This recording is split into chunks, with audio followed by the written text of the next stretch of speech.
Welcome on in here to WagerTalk Extra. I'm your host, Dan Alexander, alongside all of my great guests, reminding you no matter what sport you're cashing in on, that money all spends the same. And if you're joining us for the first time, you're noticing the Sixers Homer hat. If you've been a longtime fan, you're saying, Dan, where's your sport coat? Well, when the Sixers have a chance to be moving on to the finals against their biggest foe that has just run my life the past decade, I go full Sixers homer mode. So a little dressed down for you here on a Thursday edition of the show, but we got plenty of actionable info coming your way. We got some NASCAR action. We're going to be previewing the Darlington track this weekend, getting you your Stenhouse winner, the biggest gaffe from last weekend. And we got a best bet coming from my man, Andy Lang. And then Kyle Anthony going to shut things down for us for the week. Talk a little UFC. He's got a method of victory in the main event, a method of victory in his fight to watch. So that's something you're going to want to stay tuned for. But let's get right into it. Welcome in, my man, Andy Lang. And Andy, we have Assault, brother, is our Stenhouse winner for this week. So man, break down. Usually we're talking about There Will Be Blood in our UFC edition. There might have been blood in the pits last weekend in NASCAR. Yeah, the Stenhouse Award winner goes to the biggest mess up and the funniest moment. And anytime you have a fight in the pits, you don't even need any other nominees. So doesn't even matter what happened to everyone else. Noah Gragson and Ross Chastain. This continues the weekly trend of Ross Chastain running into people. I didn't think what he did was that bad, but he definitely made contact with Noah Gragson. Gragson waits for him in the pits. Gragson, you can't just grab a guy and think that a haymaker isn't coming. So Gragson makes the ultimate mistake. He kind of goes half in. He just grabs Chastain by the shirt or the race suit, and Chastain responds by popping him right in the face. So Ross Chastain hit Gragson twice. It one on the track, one in the pit. So congratulations. I'm surprised Chastain has not been punched yet. But Ross Chastain punching Noah Gragson is definitely the Stenhouse Award winner for this week. Yeah, anytime there's physical contact outside of the vehicles, it's a shoo-in for our Stenhouse winner. All right, let's turn the page, look towards this weekend. It's Darlington, and how are you going to be betting the track? Because I know NASCAR's kind of been a fickle handicapping proposition for you this year, Andy. So how are you looking to attack this weekend, maybe? Yeah, we started off the year ice cold. We were winning our first three bets, and then we lost them on the last lap when we had a last second caution. So I've been kind of playing it safe, kind of paper trading. Which if you're in a slump, you don't have to bet all these with your own money. Just paper trade. Mm-hmm. Last week I talked about Chase Elliott finishing in the top 10. He did. So we're going to Darlington. This is my favorite track on the NASCAR circuit. It is just a crazy, crazy track. You see one end of the track is, kind of shorter with the turns and they're banked. And then the other side is wider and flat. And you see the yellow arrow there. That's pointing to the infamous Minnow Pond. They started building Darlington track decades ago. And when they started building it, the property owner said, you have to shorten this other end because if you build it, it's going to disrupt my Minnow Pond. So you have a track that's built half one way, half completely different because they couldn't disturb the Minnow Pond. It doesn't get much more NASCAR-y than that. So what you have is a track that's super hard for teams and crew chiefs to set the car up for, and it's even harder to make adjustments during the race because you're basically racing on two different tracks. Your car needs to be good on the bigger flat turns, and it needs to be good on the shorter bank turns. So it's really, really tough. Basically, every car is probably going to hit the wall at least once coming off of the turns. It scrapes up the outside of the car. They call it the Darlington Stripes. So many nicknames for this track, Lady in Black. It's just an iconic track. We can take a look here at the last four races at Darlington, the top five average finishers. You got Joey Logano, Denny Hamlin, Tyler Reddick, Christopher Bell, and Kevin Harvick. Those are your top five average finishers at Darlington the last four. Interesting, Toyota has now won two races in a row. Dan, we've been talking about Toyota's struggles. They've ripped off two in a row. Mm-hmm. They also had four out of the top nine. And Ford kind of starting to slip a little bit. They only had one car in the top 11, and that was Joey Logano.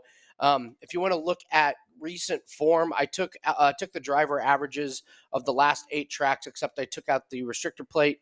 track, and I took out the road course, and you're left with Martin Truex as the best average finisher.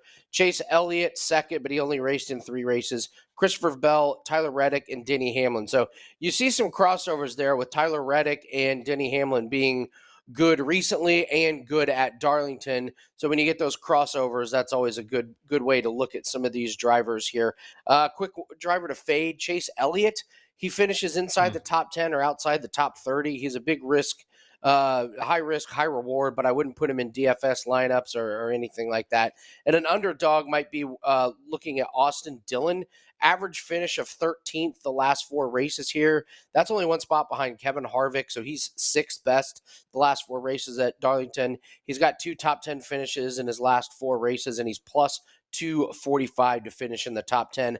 I think his value is in season fantasy leagues or DFS. So look at Austin Dillon as an underdog that can get you some pretty good points this week.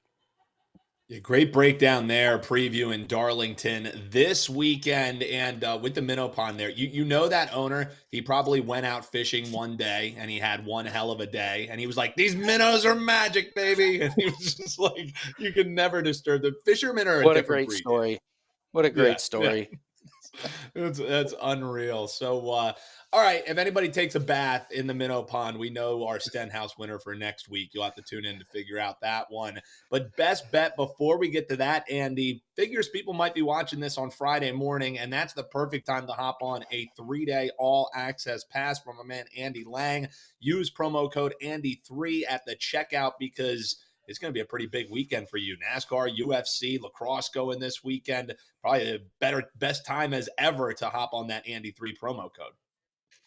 Yeah, we decided every Friday we're going to run the promo code Andy3, get you 3 days for $39. Last weekend, we brought in, I think it's plus 5.7 units. So perfect weekend. If I could do that every weekend, I'll be a very, very wealthy individual. So we're going to run that every weekend. We have a Bellator parlay that is up. We have a UFC play that is up. We have a lacrosse play that is up. And of course, you're going to get NBA, NHL, MLB, anything that we have going. So really happy with the results for how we went last weekend. Looking forward to another good weekend here. Promo code Andy3, get you 3 days for $39 on Friday. I love it, Andy. All right, best bet time, and might get a little juicy for some people, but you only pay juice when you're losing. You got a top 10 bet for the folks. What are we looking towards? Well, the cream is rising to the top in NASCAR. You're seeing the best drivers and the best teams starting to separate themselves a little bit. So I'm going to go with Joey Logano to finish in the top 10.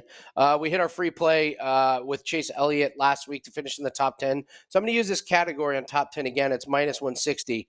I think it's worth the play. He has a win this year at a restrictor plate race, and he's been a little inconsistent at some tracks, but one of them was a road course. One of them was the other restrictor plate. He was great at Kansas last week. Solid finishes at Martinsville and Richmond. So you have the Kansas track, Martinsville and Richmond. This Darlington is about a mile, so it's in between these types of track. And he's got the best average finish at Darlington at 6.5 the last 4 races. I'm going to have to put a little bit on him. It's a tricky track, and he does have good history. Don't go crazy on the bets because you can get damaged at any point, and there's always the last-second caution. So I think Joey Logano is worth 1 or 2 units of investment at minus 160 to finish inside the top 10. Joey Logano finishing in the top 10, says my man Andy Lang. Again, check him out, wt.buzz/AL. Use that promo code Andy3. Grab all those plays at a great price all weekend long. Big thanks to him joining us all week long here. We got one more order of business to take care of. That's checking in with the #1 ROI capper in all sports last year. That's Kyle Anthony with some UFC plays coming your way right after this here on WagerTalk Extra. Welcome on back here on WagerTalk Extra. It's always a pleasure when we get to shut down the week with the one and only, the man, the myth, the legend, the black belt himself, Kyle Anthony. And man, hanging out in the marina, looking good. It's all those tickets you keep cashing. I'm sure one of those yachts back there is yours or soon to be yours, man. So how you been since we talked last, brother? Good, man. Good. I'm excited about this weekend. I got 2 best bets up this weekend, 2 4% plays. So I'm excited, man. I'm ready to get after it this weekend. And let's get right into it. Take a look at the main event. this weekend, and it was a shame since you were on Wager Talk today. We didn't get to chat with you here on Wager Talk Extra. Prez stole you from us, but you're back and ready, raring. And man, Almeida is laying a price in this one. I know, just knowing your handicap style, you're never going to come on here and say, yeah, let's lay -1 or -1 or 590 with a fighter. So how are you going to be betting this one? Because I know you're finding a way to find some value in it.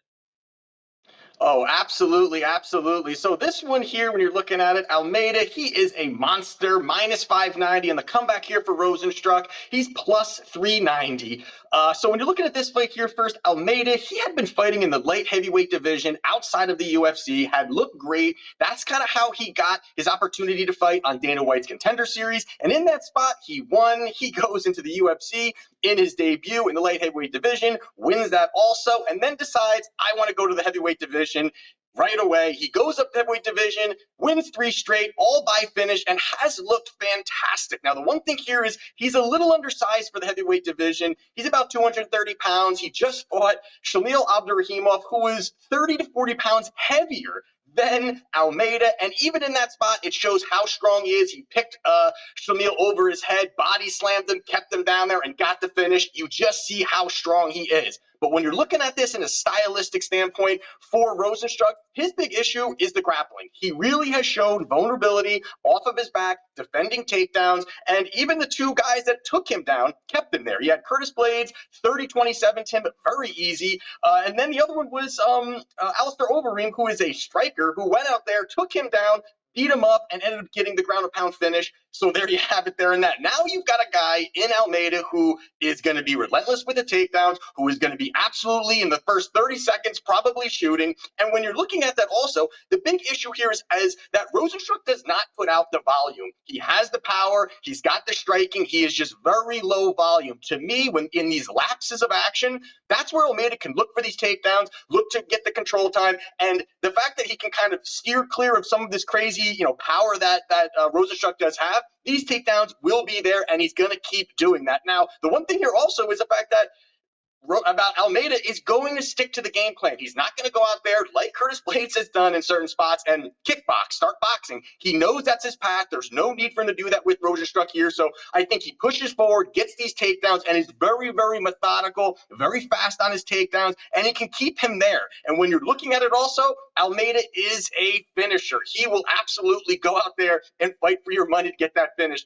On a 13-fight win streak, all of them have come by finish. But when you're really whittling it down a little bit further, you look at it that he has 18 victories, 12 of them have come by submission, and he's going to have 5 rounds to work with here. So when you're looking at this fight, I do like Almeida, of course, but to your point there, I am not going to be giving that out. I think Almeida goes out there, gets the job done via submission. You can get that number around +100 to -110, getting way off of the big number. I like it. It's his most likely path. So I do like Jailton Almeida to get the job done via submission +100.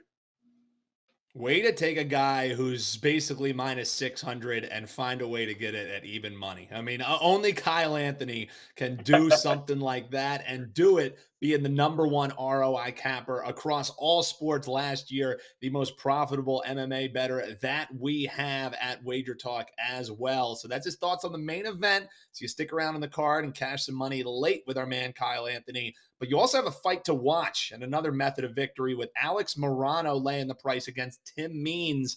How are we going to be betting this one, Kyle? Yeah, so this one here, you're looking at it, Morono, he's -225. On the comeback here, Tim Means +175. And when you're looking at this, Morono was on a nice 4-fight win streak, and his last fight against Santiago Ponzinibbio looked good, was winning the fight, probably on his way to a decision victory, and ends up getting knocked out in the 3rd round just because he's aggressive. He'll push forward. He does not care. He will willingly look to push forward. Where Means on the other side here, he was on a 3-fight win streak and just came off back-to-back losses. Now, his most recent loss against Max Griffin, this is a fight where a lot of people kind of said, hey, this could be the end of Tim Means. He couldn't take the shots. He was rocked in the first round, dropped, looked like he was going to be finished probably by Griffin. And I kind of look at it the other way, where it shows that Tim Means still is durable. He still can battle. He ended up looking like he was going to get finished in that first round, battled it out, and ended up getting that to where a lot of people would argue that Tim Means won the next 2 rounds and should have gotten the victory. Judges saw it the other way. But the issue here on the other side of it is the fact that Means is 39 years old. This will be his 48th professional fight. This guy has MMA mileage written all over him here. Where is the motivation? So certain things like that can kind of tilt you one way. But when you also look at it stylistically speaking, Morono is going to have all the advantages. I think he's really going to have all the advantage besides for a 3-inch reach advantage. Now, I think Tim Means, who has good boxing, who has good range, can utilize that 3 inches just enough to kind of keep Morono at bay, maybe lengthen this fight a little bit. And I think also the fact that maybe his boxing is there, but the speed at which these combinations are developing are slowing down, where I think Morono can kind of put the pace on him, utilize that. The volume is not really there for Tim Means as well. Either it's kind of tilted down a little bit. So when you're looking at that as well, that's going to also go towards Morono. And then the other part is the grappling side. Now, I don't really see much grappling here. I think if anything, or a submission victory, I think it's going to be a club and sub. Someone's going to get rocked. He's going to jump on him and get the finish. But when you look at it, Morono is not a finisher. I think Morono gets his victory, but Morono is not a finisher. If you look at it, he's got 17 victories in the UFC, 11 wins. And out of those 11 wins, 8 were by decision. He's aggressive, and he's the kind of guy that's going to push forward, but I don't think he can go out there and get the finish. And he lacks the KO power. He doesn't have that ability to go out there and get the finish. I think Tim Means probably also may not have the ability to get some kind of finish either. So when you're looking at the last time that Morono had a knockout victory was 2020 against Donald Cerrone, and that was when Cerrone was getting knocked out by a gust of wind. He had no chin at that point. And then you got to go back to 2015 was the next time that Morono had a knockout, which was not even in the UFC. It was in Legacy FC, where he got a knockout in 2015. So for me here, I think Means is scrappy enough. I think he's tough enough, durable enough still to last. So I do like Alex Morono to get the victory, but getting off the minus 225, I like Morono via points, plus 160, good number. Also, the fact it's probably his most likely path. So I do like Alex Morono via points, plus 160. Of the breakdown there, brother. And again, finding a way to find us that plus money gold the folks love here, and your clients love so much as well. Just how much have they loved Kyle Anthony? How about #1 in MMA over the last 3 years? Again, check him out at wt.buzz/KA. You'll see these same kind of numbers there, over 105 units of profit over those 3 years. And this weekend, Kyle, you're locked and loaded, man, with 2 4% best bets this weekend. Am I correct?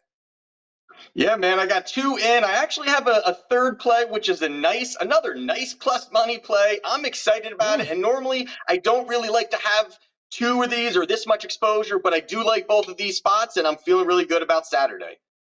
Yeah, and I will be blindly backing them, as I do with all of my man Kyle Anthony's plays. Grab them right now at WagerTalk.com. And remember, why not grab him 11 days all access? That'll get you 2 weekends of UFC action from the best MMA capper, not just at WagerTalk. I'm going to argue and say one of the best in the world. Ride with my man Kyle Anthony, and you'll have some nice boats like he had behind you in due time. So big thanks to Kyle. Big thanks to Andy Lang. Big thanks to my producer, Eric, doing a terrific job behind the scenes. That's going to do it for us. Another week done here at WagerTalk Extra. If you like the show, tell people about it. Make sure you hop below in the comments. Let us know what you're betting on this weekend in those extra sports. Best of luck this weekend. Hopefully you have some extra money in your pocket when we talk next Tuesday right here on WagerTalk Extra.